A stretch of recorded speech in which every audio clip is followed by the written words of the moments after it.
大家好，我是苹果妹。今天呢，我们一起来看一下春节连假必追的5部影集。那其中呢，4部是 Netflix， 1部是偷渡 HBO 的。那我们今天呢要介绍的5部作品，它们类别都非常的不一样哦。其中有一个影集呢是动画片，然后第2个是喜剧剧情类的。再来呢还会有一部科幻讽刺片跟一个恐怖片，我们之前都没有提过恐怖片。然后最后还有一个黑色幽默兼讽刺的影集。下面呢我会依照每一部影集呢介绍一下它的大纲剧情，然后还有人物跟我喜欢它哪些地方，还有看完之后有哪些感想，都不会有剧透，所以请大家安心服用吧。首先呢，我们来提到 Netflix 上面一部非常火红的动画片，就是奥数。那我自己个人呢，其实平常并不会特别的去追动画片，但是这一部真的不一样，他们真的很用心的在制作这个动画片。那这部影集是好看在哪里呢？奥数呢，它其实是以线上游戏英雄联盟当做背景所衍生出来的故事，但是不用担心，就算你没有玩过游戏，也不影响理解剧情。那故事呢是发生在2座城市的冲突，其中一个是皮城，那另外一个是没有法治的地下城佐恩。大家可以想象，皮城它其实就是一个皇城啊，里面的人都是非富即贵，然后富丽堂皇的建筑等等的。那相较之下呢，佐恩就有点像是犯罪之城的那种感觉，就是充满着贫穷啊跟不法。那这2座城市呢，世世代代的纷争一直都没有平息，而且2方的居民呢都互相的憎恨还有不理解，直到来自佐恩的一对姐妹花不小心破坏了一场皮城内的神秘实验，导致这2座城市的冲突一触即发。那过程当中呢，就接触了非常多的面向，像是亲情啊、政治斗争啊，还有这个世界里面的魔法，甚至是毒品的议题都有提到哦。那这部影集呢，我非常欣赏的就是它的美术设定，我觉得真的非常的强大，像是这个皇城它富丽堂皇的建筑啊，或者是地下城，它也是非常有个性的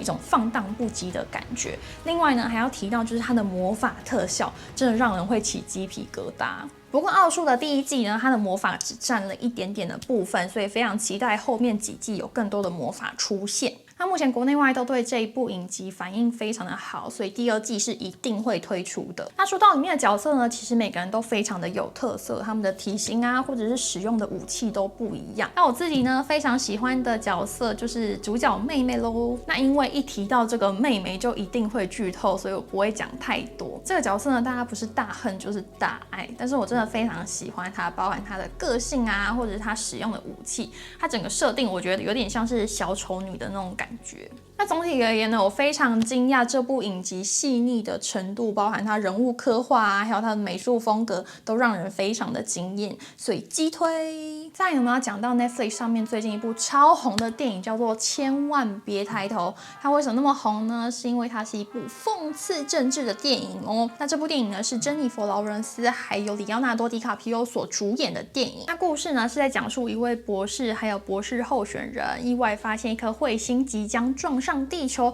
他们积极的想要寻求协助，结果竟然成为了政治操作还有资本主义下的牺牲品。那这个过程呢非常的曲折离奇，让人觉得不可思议，可是又好像每天都发生在我们身边的感觉。那这部影片呢真的是众星云集，超多大咖的，像是饰演女总统的梅丽史翠普，还有沙丘王子啊，或者是凯特·布兰奇等等的，而且里面大部分的角色都非常的强，所以就跟非常震惊的博士跟博士候选人形成一个对比，就非常的好笑。里面还有一个很特别的角色，就是他是饰演财团的负责人，然后在他身上可以看到非常多这个大企业负责人的影子，就像是苹果啊，或者是亚马逊啊，感觉好像都会做出那种事情的感觉。那我自己呢最喜欢的角色就是饰演38女主播的凯特·布兰奇，因为真的跟她过去所给我的印象反差真的超大的。我一开始看到她的时候还非常怀疑到底是不是她，因为长得很像，可是她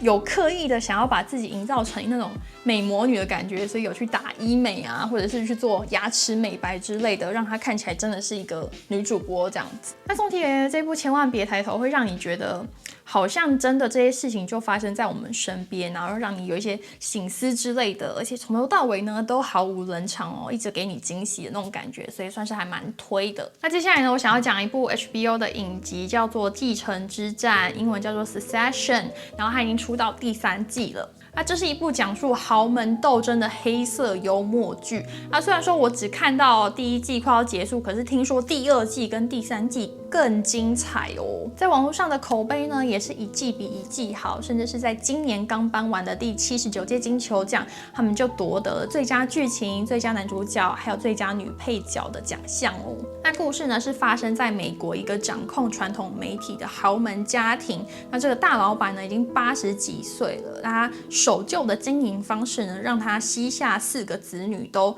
非常的受不了，然后蠢蠢欲动，想要推翻老爸的政权。那随着大老板的身体开始出现问题，他们也随之开始行动。但是因为他们缺乏了大老板利落的决策方式，所以他们没有办法赢得投资人的信心，因此就发生了这样子两边僵持的局面。过程中就发生了非常多好笑的事情。那这个第1季呢，我觉得他们花非常多的时间在讲述这个豪门的背景，还有每个人的个性。那主角老爸呢，他是一个非常狠毒，就是以前那种白手起家苦过来的人，所以他个性呢非常的顽固，完全没有柔弱的一面。那下面4个子女呢，每个个性都非常的不一样。像是长子呢，他就是与世无争，完全不想干预这个公司发生的事情。然后奇怪的是，他身边总是跟着一个应招妹。应该是应招妹吧。那这个2儿子呢，其实原本是最有望成为继承人的人选，但是因为他的个性非常的优柔寡断，而且又是一个爸宝兼屁孩，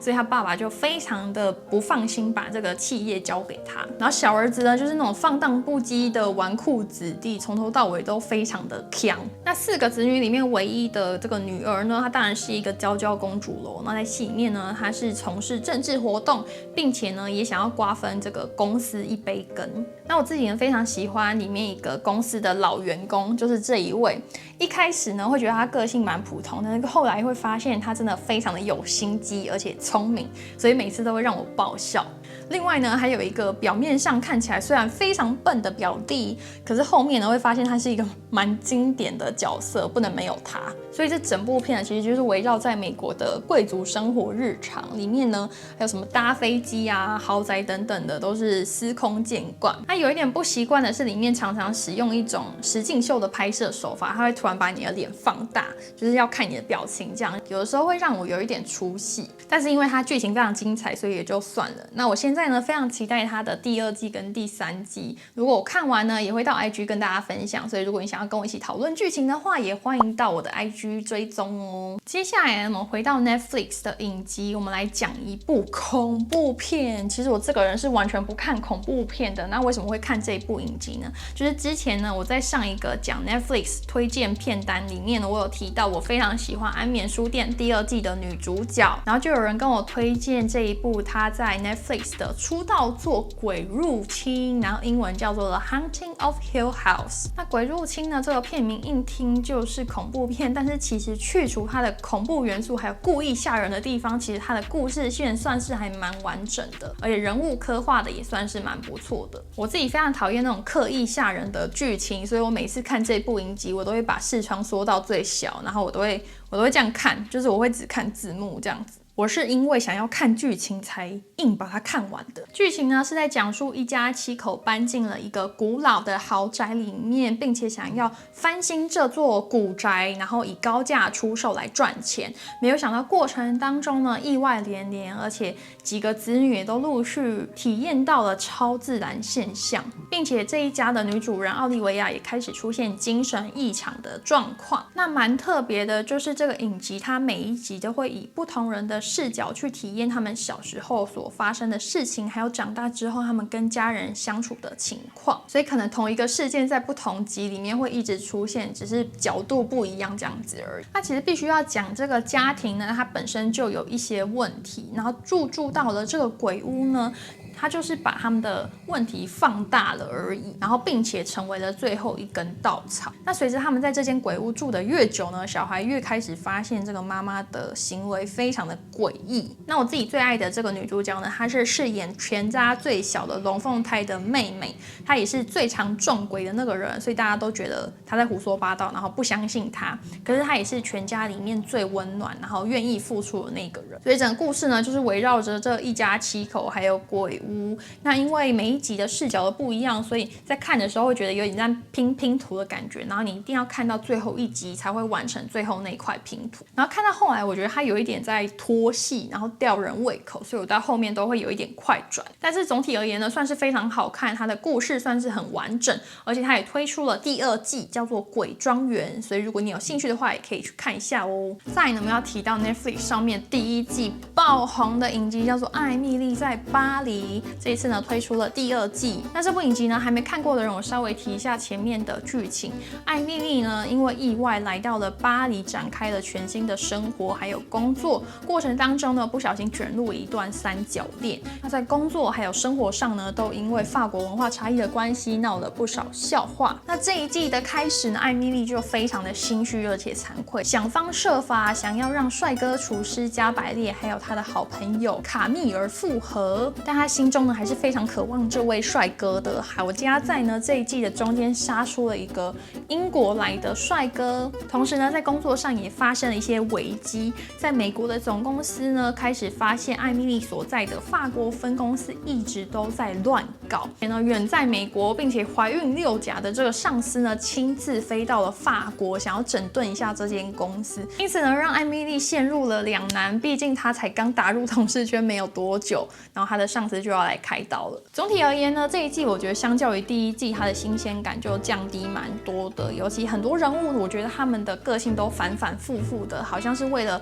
故事线才有那些反应还有对话。不过呢，如果你是为了看巴黎的美景的话呢，我是蛮推荐这部影集的，尤其这一次呢，他们会到一个海边的度假胜地 Central Bay 取景。那在现在这种不能出国的状况下，能够过干瘾也是不错的。好，那我们今天呢5部新春必看的影集就介绍到这边。如果你还有推荐什么影集的话呢，欢迎在留言区告诉我哦。我是苹果妹，我们下次再见喽，拜拜。